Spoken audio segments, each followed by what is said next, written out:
Hello, this is my annotations for Scene 5 and Scene 6, so I'm just going to dive right in, make this video a little shorter than the last one. Uh, okay, on this first page here, the thing that stood out to me the most was the quote that started with, Darling Shep, I'm spending the summer on the wing making flying visits here and there, and who knows, perhaps I shall take a sudden notion to swoop down onto Dallas. I just put the theme of uh, becoming dependent. Blanche throughout the story is she's coming from this old South kind of mindset, and she's being thrust into this new world where women like her sister Stella are dependent on men. So that's a really big theme. So one of the biggest themes of the story, I think, just how Blanche represents the old South and how it's literally dying, like the ideals. And yeah, so the next page, and I don't have the pages numbered, but here it is if you want to see it. I got two things on here.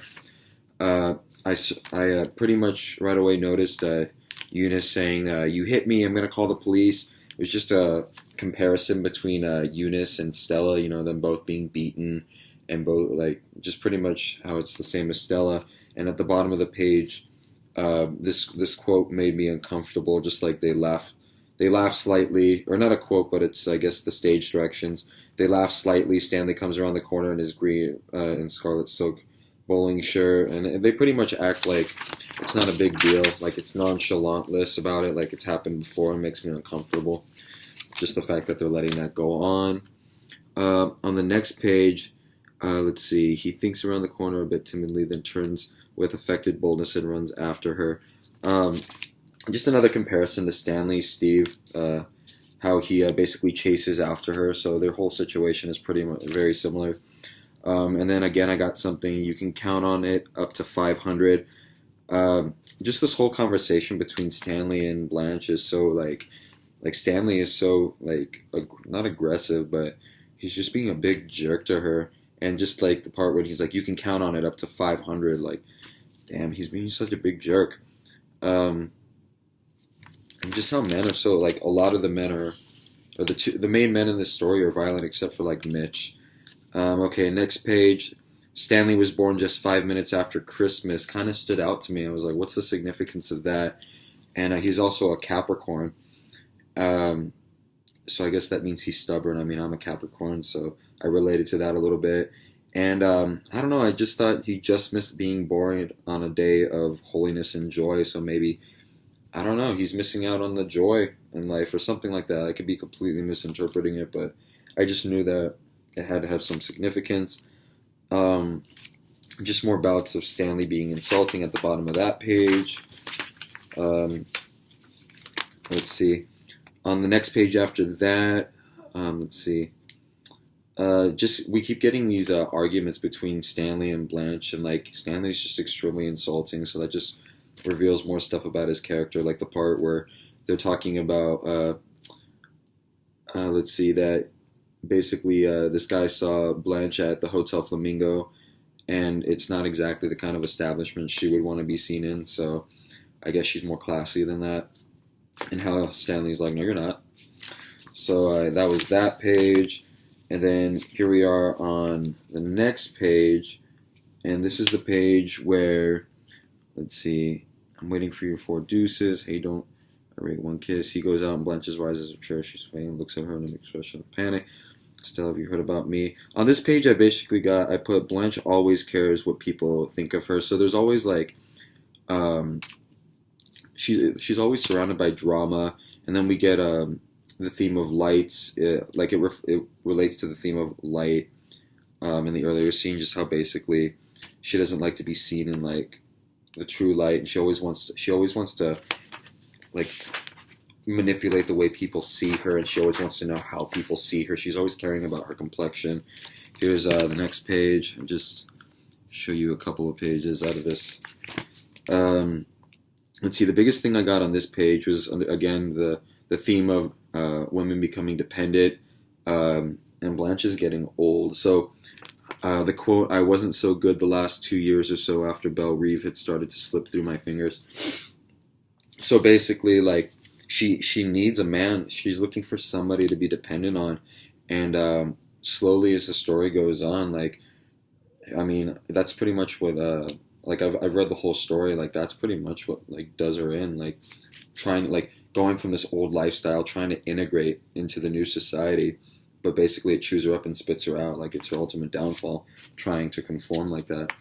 Um, you've got to be soft and attractive. Uh, Now, this quote was really important too. I think I never was hard or self-sufficient enough. When people are soft, soft people have to get shimmer and glow. They've got to put on soft colors, the color blah blah blah. So that quote was relating to that. Stella denies the truth because she lives it as well. So Stella said, "I don't listen to you when you're being morbid." So it's like Blanche is like telling the truth, but Stella can't like bear to hear it. Um, More instances of Blanche being an alcoholic. Next page, we've got, um, let's see, Stella was talking about, I like to wait on you, Blanche. It makes it feel more like home. I just thought that was an interesting statement. Makes it feel more like home. But, like, isn't that supposed to feel like home? Like, that's where she lives. So maybe she, on a deeper level, doesn't feel at home there. Um, and then Blanche said this quote, I have to admit, I love to be waited on. So, I guess like that's just talking about how, the old way of life. Like she was like really rich and like people would wait on her, but now she needs to find other like she needs to depend on somebody now. Just that whole shift. Um, More instances of Stanley being a jerk. Let's see.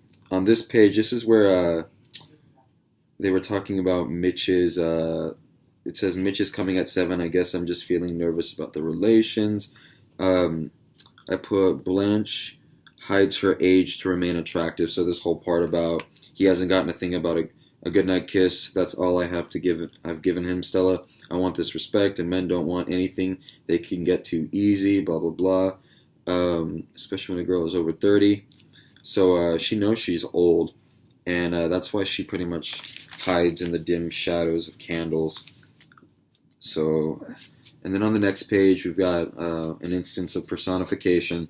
Because of the hard knocks, my vanity's been given. So her vanity is like knocking at the door, like, hey, you're not pretty anymore because you're old. And then I circled the quote, I want to rest, I want to breathe quietly again. Yes, I want Mitch very badly.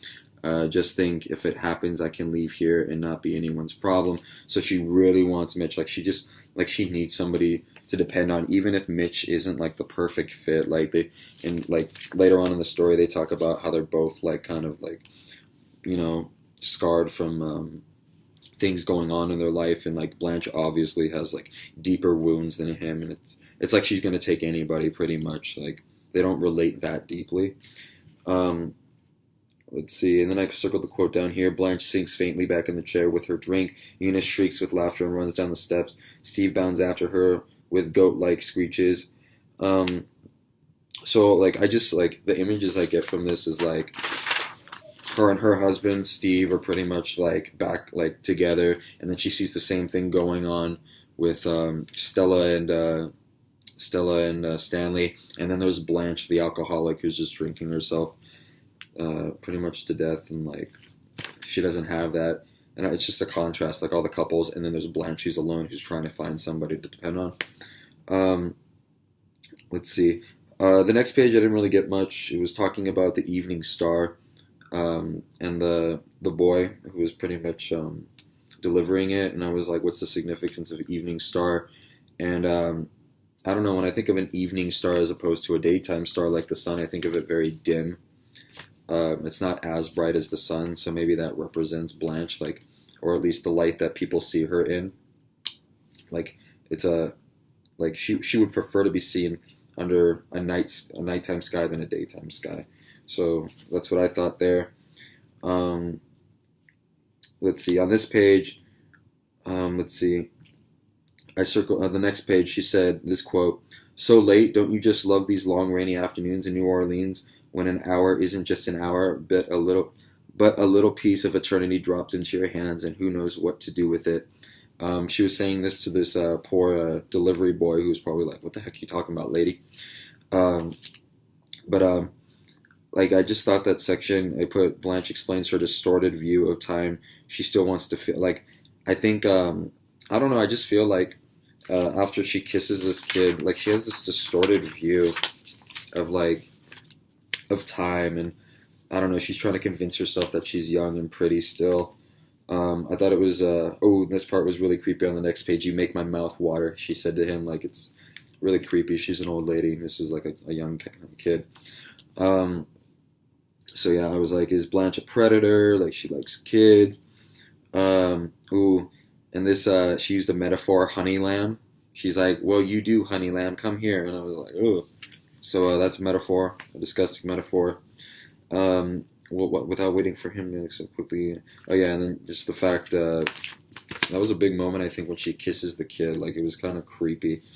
Um, let's see the next page. The biggest thing I got here. She was talking about, is that the streetcar named Desire still grinding along the tracks at this hour when she's talking to Mitch? And I was just thinking about the whole whatchamacallit, just the whole theme of like that's the name of the play, a streetcar named Desire. Like she took a streetcar named Desire to the house. So I guess the streetcar named Desire could be like her own desires, and her own desires has pretty much led. I forget the name of the house, but I remember something about death. So like that image there of her literally her desires leading her to her death. So that's an interesting bit of imagery. I was obeying the law of nature. Let's see, I was just obeying the law of nature. I put theme of being dependent. Um, let's see, just more imagery of the Old South represented by Blanche moving into the New World. And then, let's see, hold on. The one that says the lady must be certain the oh yeah, this is the quote. The one that says the lady must entertain the gentleman or no dice. See if you can locate my door key in this purse. When I'm so tired, my fingers are all numb, or all thumbs. Just talking about like these new expectations that she's placed under. Here's the next page with some more annotations on it, and this is the page where it talks about. Let's see. Ooh, okay. So there's some more star imagery when she says, "I'm looking for the Pleiades, the seven sisters, the star constellation." So I noticed there was just more star imagery. And maybe that relates back to the kind of lighting that stars bring, and maybe that's why she likes the nighttime so much. And then and Mitch's character, he asks, "Can I kiss you goodnight?" Just showing that Mitch has more manners, and it's a nice contrast between him and Stanley.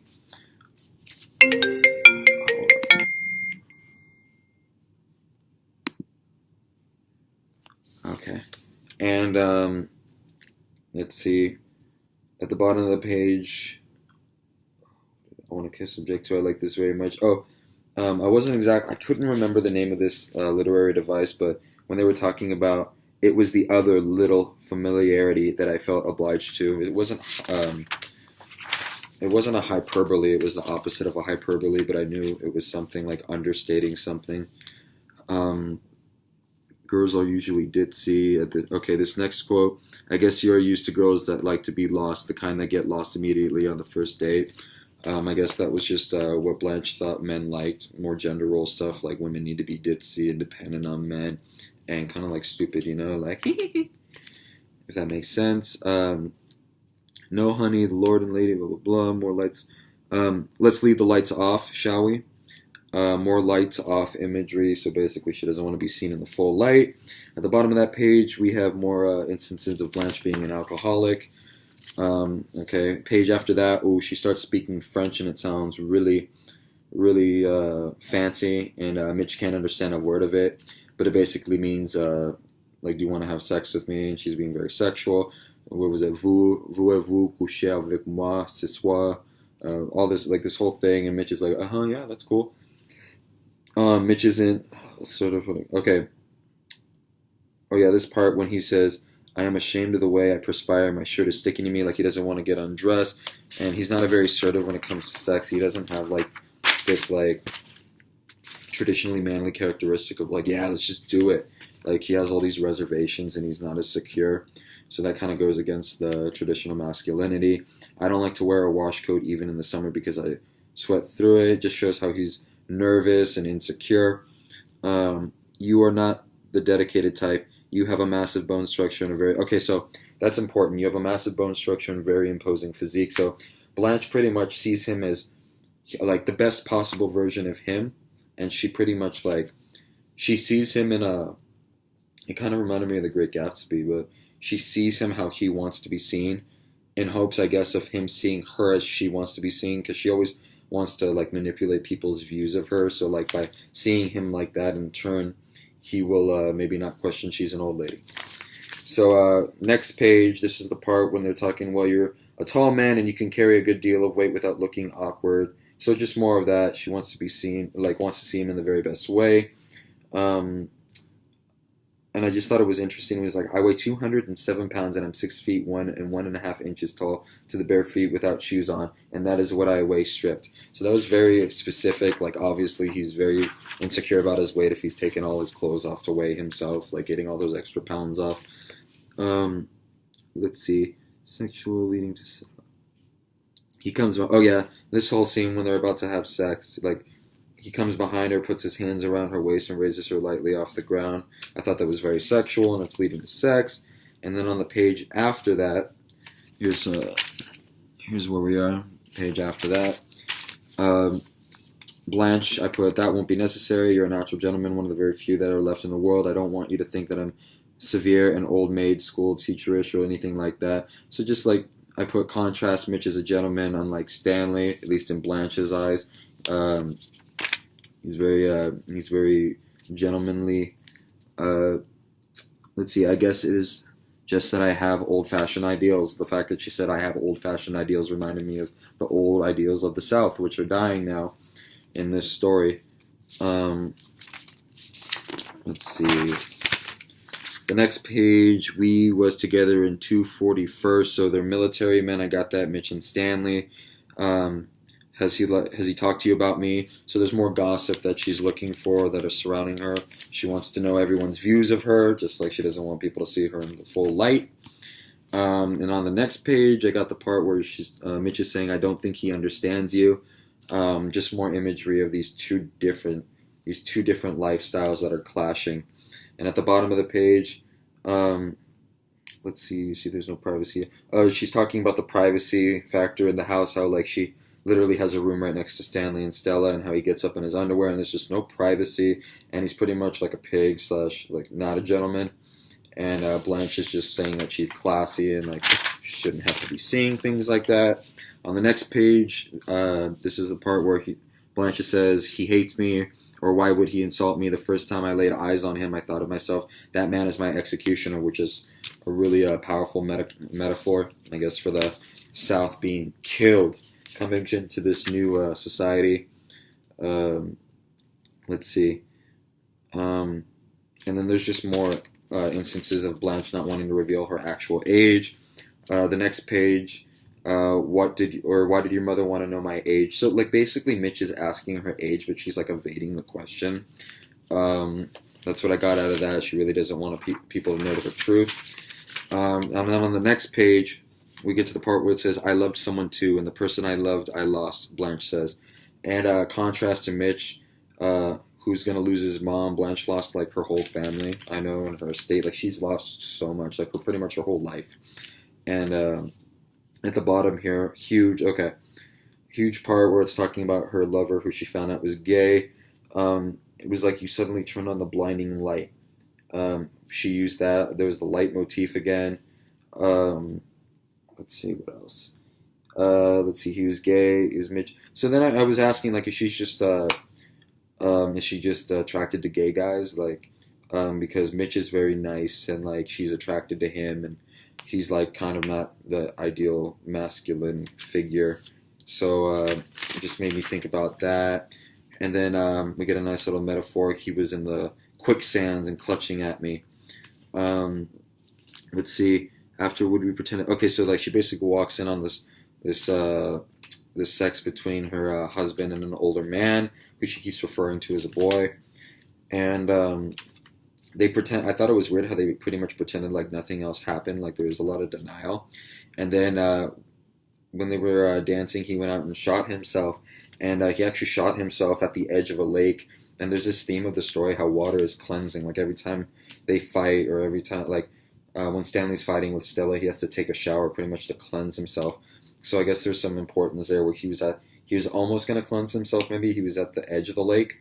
So that just that water motif and cleansing factor. More light motif, and then the searchlight, which had been turned on in the world, was turned off.